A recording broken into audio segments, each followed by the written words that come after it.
Get ready for another microdose. And hey, if this information is jiving with you, then check out the full episode. The link is in the show notes. Enjoy the ride.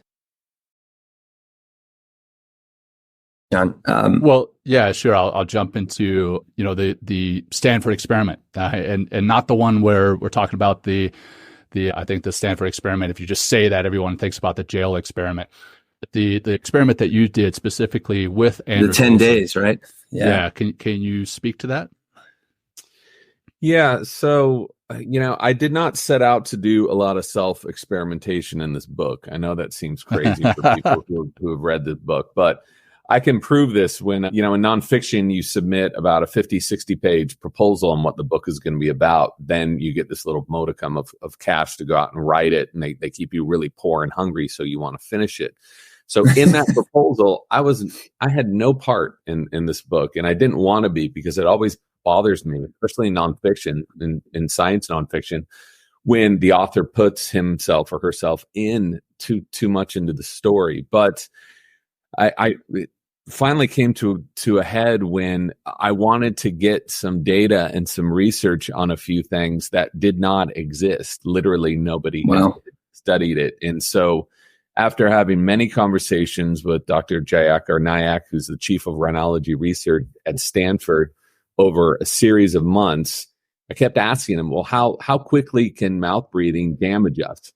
And can we restore ourselves through nasal breathing? How quickly does that happen? Nobody knows. Nobody's tested this. He thought doing so with humans would be unethical. They've done it with monkeys, and those stories are horrifying. That was terribly sad. Yeah, so sad.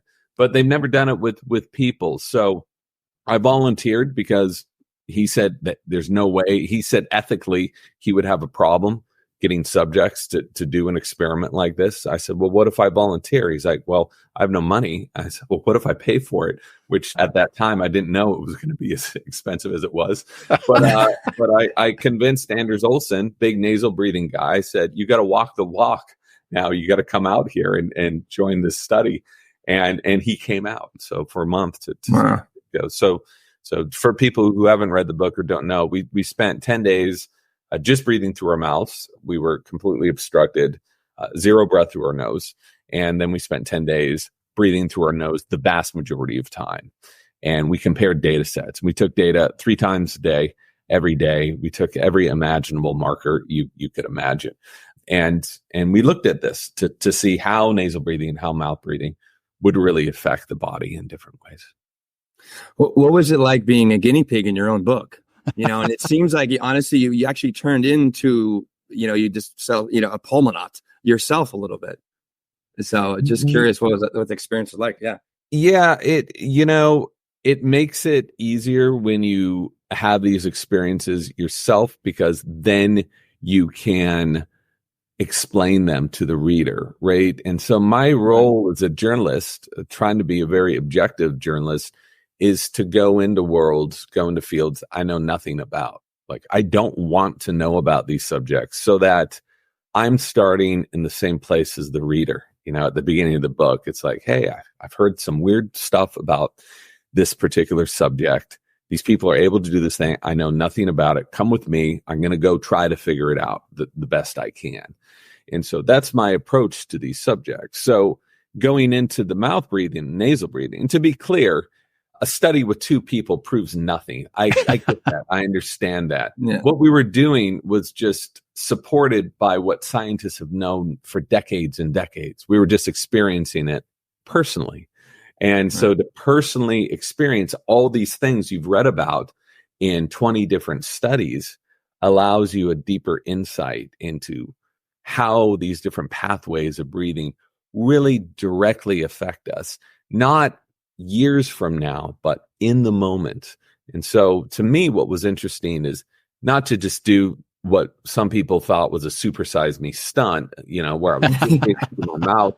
25 to 50% of the population is habitually mouth breathing, so we were just putting ourselves into a position that so many people know. During allergy season, go look around and you can see, like, so many people are plugged up. So that's what we were doing, is just reflecting. I was trying to magnify what science has already known and experiencing it personally. Did you think that the results that you experienced, both physically and then when you looked at the data, did you think it would be that dramatic? No, not at all. And honestly, there's no way I would have done it if I'm being completely truthful. So the first couple of days, we were hanging out, and we were actually down here. I set up my lab in the downstairs of my house, and we were kind of cracking up. We're like, oh, this is so stupid, trying to go out to lunch and eat, and people are looking at you and whatever. We were kind of your nose plugs. This with your nose plugged. Yeah, we had nose plugs, okay. and we had tape on there often. Yeah, okay, so you look as crazy as any New Yorker.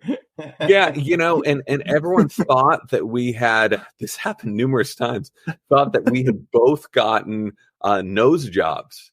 And so some people were saying, like, congratulations.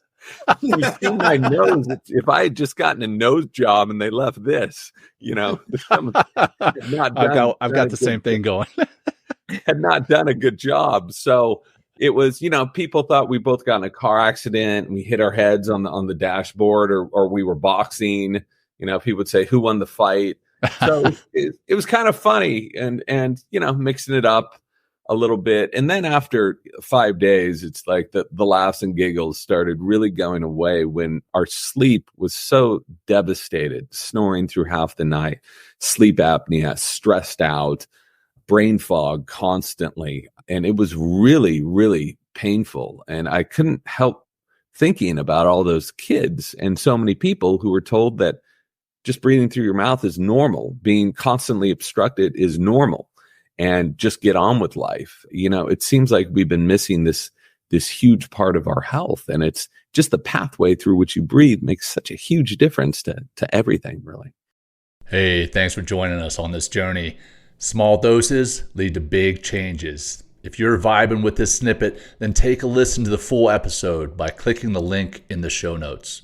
If you would like to plug in deeper to what we're doing, head to mentalkingmindfulness.com or text MTM to 33777. Until next time, peace.